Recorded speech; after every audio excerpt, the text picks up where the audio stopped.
Hello my people, and welcome to the latest and greatest episode of my mountain review series. I want to see mountains again! Mountains!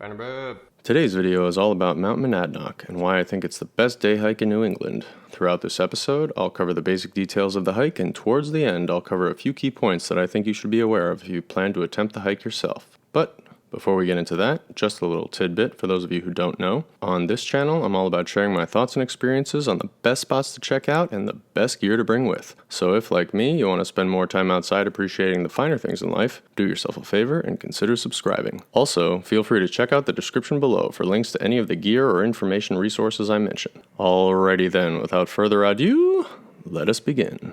So, as I said before, today we're talking about Mount Monadnock and why I think it's the best day hike option in New England for everyone ranging from little kids to experienced hikers. Although its height is objectively dwarfed by the 4,000 footers of White Mountain National Forest, at 3,165 feet of elevation, the summit of Mount Monadnock towers high above the much flatter surrounding landscape of southern New Hampshire, providing epic, unobstructed 360-degree views of the surrounding area. I know that if I don't have definitive plans on the morning of both skiing and hiking day trips, it can be very easy to convince myself to cancel my plans altogether just because of the time it often takes to drive to the best mountains, and this is especially true when some unforeseen weather throws itself into the mix. Today, however, I'm here to encourage you, my people, to join the resistance. When tired, cold, and sometimes lonely morning driving rears its ugly head in an attempt to crush your dreams of adventure, I bid you cry nay. I want to see mountains again! Mountains! Located just 60 miles outside of Boston, Monadnock State Park provides unique opportunities for people like me who want to spend more time hiking but don't live near many national or state parks. And if 60 miles still seems like a lot to drive, I'll have you know that on a clear day, you can actually see all the way to downtown Boston from the summit, so it's really not that far.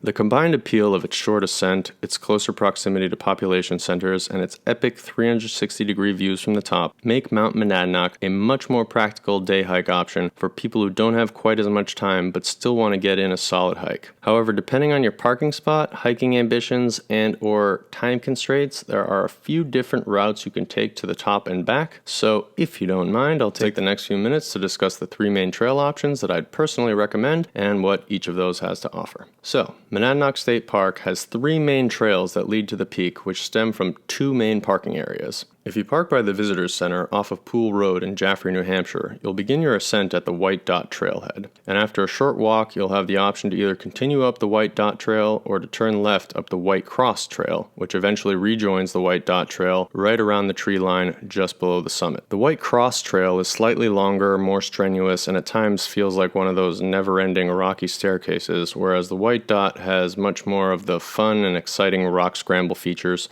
similar to what I spoke about a few weeks ago in my Catskills video about hiking the Burroughs Range Trail Loop in upstate New York. Action! That wasn't exciting.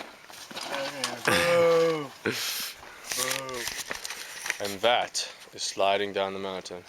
Falling, I'm falling down the mountain. So, I've hiked this mountain at least a dozen or so times since my first ascent over 20 years ago, and it's really become my go-to option for whenever I'm up visiting my parents in Boston for the weekend and I don't really have time to plan out a longer day hike. Most of the times I've hiked Mount Monadnock, I've taken the White Cross Trail on the way up and then the White Dot Trail on the way down. I'd like to say that that's because I constantly try to push myself to be better, always searching for my next challenge. But the sad reality of the situation typically stems from a desire to avoid the heavier foot traffic on the White Dot Trail, especially on weekends, especially during the first half of the day. If you'd prefer a more serene experience, you can park in the overflow lot by the Old Toll Road off of State Route 124 and avoid the masses altogether by taking the less frequented White Arrow Trail to the top and back. Despite being the longest of the three trails, just barely beating out the White Cross Trail by 1/10 of a mile, the White Arrow Trail is by far the easiest option as the longer route carves a more gradual ascent to the top, making the White Arrow Trail a great option for beginners, parents with young kids, or anyone searching for a higher degree of peace and quiet.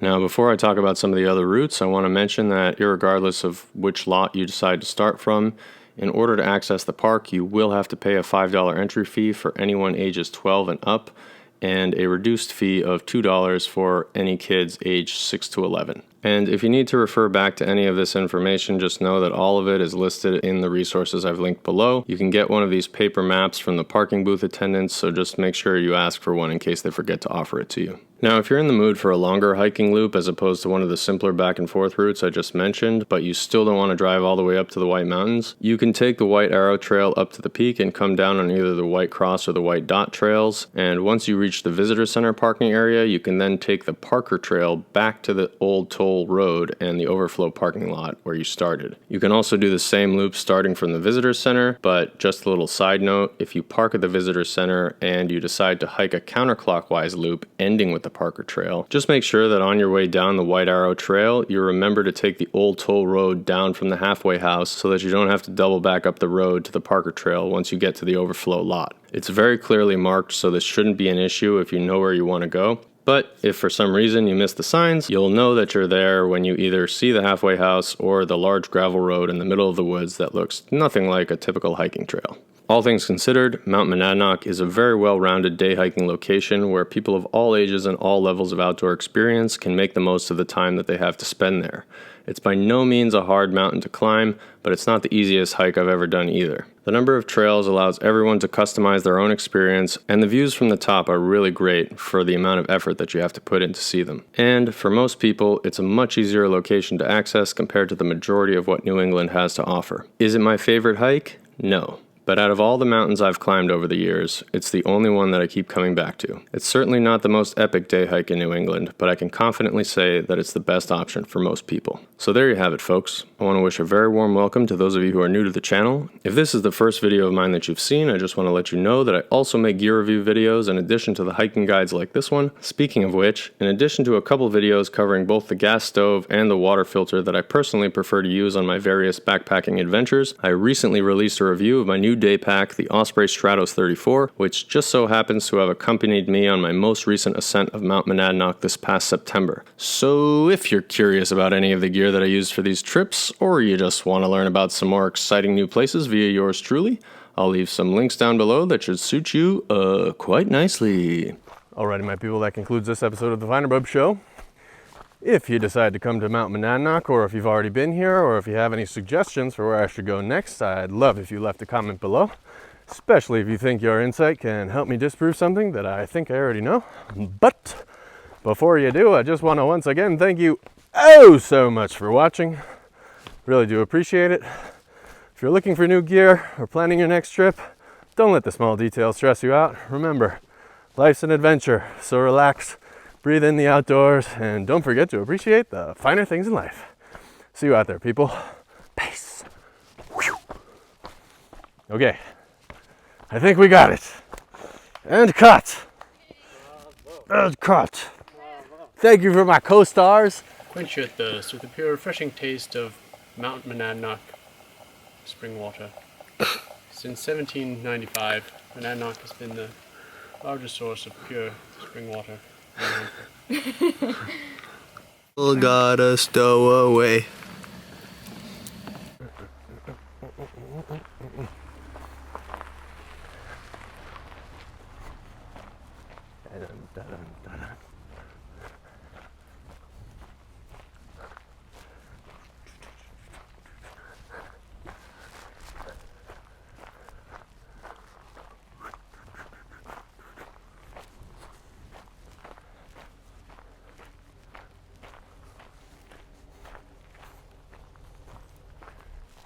Oh yeah.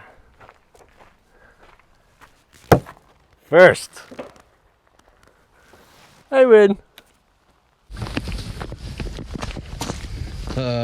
What do I say at the end?